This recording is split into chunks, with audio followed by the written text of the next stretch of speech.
Bonjour, dans ce tutoriel je vais vous montrer comment réaliser cet effet avec Illustrator. Alors là je vous le présente dans Photoshop mais on ira dans Illustrator après. Alors vous allez voir, pour réaliser cet effet c'est super simple. La seule chose c'est qu'il faut connaître le chemin. Mais une fois que vous connaîtrez le chemin, vous allez voir, vous allez réaliser plein de belles choses. Alors je vais ouvrir tout de suite Illustrator et puis on va se mettre au travail. Voilà, donc vous ouvrez Illustrator et vous ouvrez un nouveau document. Donc vous venez sur Fichier, Nouveau, vous cliquez sur Nouveau. Il y a une fenêtre qui s'ouvre, vous venez à droite, vous voyez, moi c'est marqué centimètres, vous cliquez et vous vous mettez sur centimètres. Ensuite, la largeur vous la mettez de 16 cm, la hauteur vous la mettez de 16 cm. Alors plan de travail, vous laissez bien sur 1 là, hein, vous ne mettez pas sur 2, vous laissez sur 1. Ensuite, ici fond perdu, vous ne touchez pas, vous laissez tout à 0. Ensuite, le mode colorimétrique, vous laissez sur couleur RVB, hein, vous cliquez, vous vous mettez sur RVB ou sur CMJN hein, si vous voulez le faire imprimer. Hein. Et puis moi je mets une résolution de 300 pixels par pouce. Et vous cliquez sur créer. Voilà, ça vous ouvre votre nouveau document de 16 cm par 16 cm. Vous venez à gauche sur la barre des outils et vous allez prendre l'outil ellipse. Vous faites un clic gauche sur outil ellipse. Vous restez toujours sur la barre des outils et là vous allez mettre la couleur noire de premier plan. Donc si vous avez un contour comme moi là, vous cliquez sur le contour, ça vous le met devant. Vous venez sur le carré barré de rouge et vous cliquez plus de contour. Vous cliquez sur la couleur noire. Et voyez, ça vous le met en premier plan. Notre forme sera noire. Vous amenez votre curseur sur votre plan de travail blanc et vous faites un clic. La largeur, vous la mettez de 11 cm. La hauteur, vous la mettez de 11 cm. Et vous cliquez sur OK. Et ça vous fait un rond. Vous prenez votre outil de sélection, flèche noire, raccourci clavier V, vous le prenez et vous le posez là. Alors vous le centrez si vous voulez, on n'est pas obligé de le centrer. Et on va le dupliquer sur place. Donc pour le dupliquer sur place, vous faites CTRL-C. Vous lâchez, ensuite vous faites Maj CTRL V, et voyez, ça vous l'a dupliqué et collé sur place. Ensuite, on va le réduire. Pour le réduire, vous enfoncez la touche Maj et la touche Alt. Vous venez sur une poignée là et vous le réduisez. Vous voyez, comme moi là. Vous voyez, jusque-là, il n'y a rien de bien compliqué. Et vous lâchez. Vous prenez votre outil de sélection, flèche noire, raccourci clavier V, et vous sélectionnez tout. Vous venez en dehors comme moi là et vous sélectionnez tout. Vous sélectionnez bien le petit rond. Hein. Ensuite, vous venez sur Objet, vous cliquez, et vous venez ici sur Dégrader de forme. Ça vous ouvre un menu déroulant et vous venez ici sur Créer. Vous cliquez sur Créer. Ensuite, vous venez sur Effet, vous cliquez et vous venez ici sur Pathfinder.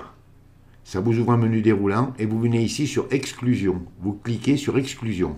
Alors, vous voyez, moi j'ai un rond blanc, mais vous risquez d'avoir plusieurs ronds noirs et blancs. Ça dépend tout du réglage de la fusion. Donc si vous avez plusieurs ronds noirs et blancs, vous ne touchez pas, hein. Ensuite, vous venez à gauche sur la barre des outils et vous double-cliquez là sur l'outil Fusion. Vous faites un double-clic. Vous voyez, ça vous ouvre l'option en dégradé. Vous venez sur le pas, vous cliquez et vous vous mettez sur Étape. Et ici, vous mettez le chiffre que vous voulez. Moi, pour le tutoriel, je vais mettre 8. Et vous cliquez sur OK. Et vous devez vous retrouver comme moi là. Alors après, vous pourrez en mettre plus, des ronds si vous voulez, moins, ça sera à vous de voir.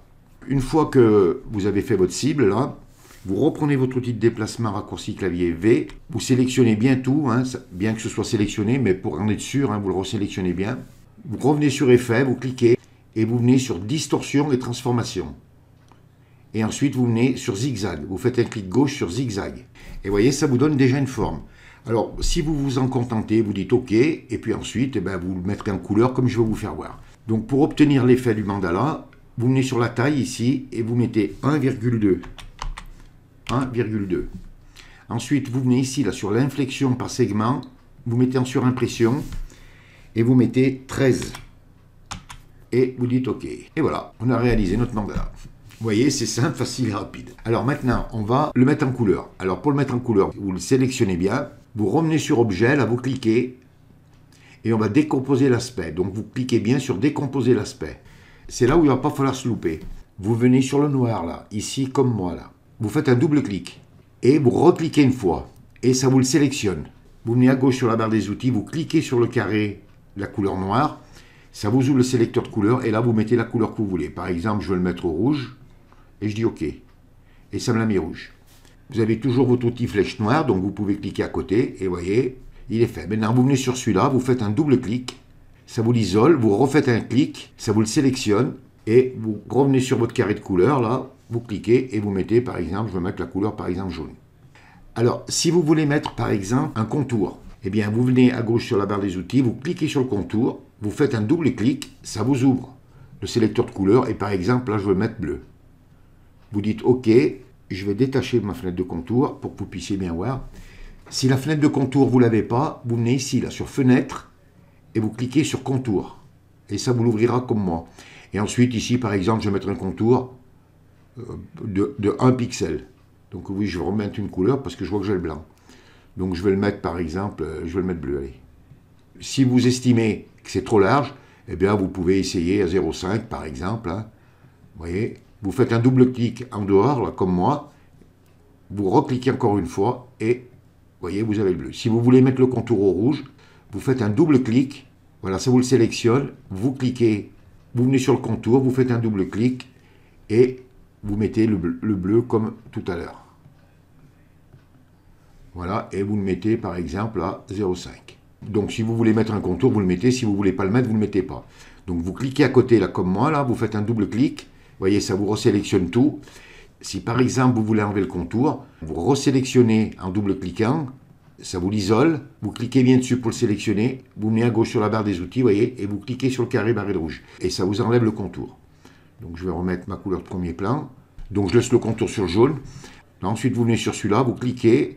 Vous venez là, vous faites un double clic, vous recliquez, et voyez, et ça vous le sélectionne. Vous ouvrez votre sélecteur de couleurs en double cliquant, là, et on va le mettre par exemple, on va le mettre bleu, tiens. Vous double cliquez à côté, on va sélectionner ici, là, on fait un double clic, un clic pour le sélectionner, et vous mettez la couleur, et vous vous amusez comme ça, je vais le mettre vert. Hein. Alors après, vous pouvez mettre des dégradés si vous voulez, vous pouvez mettre ce que vous voulez.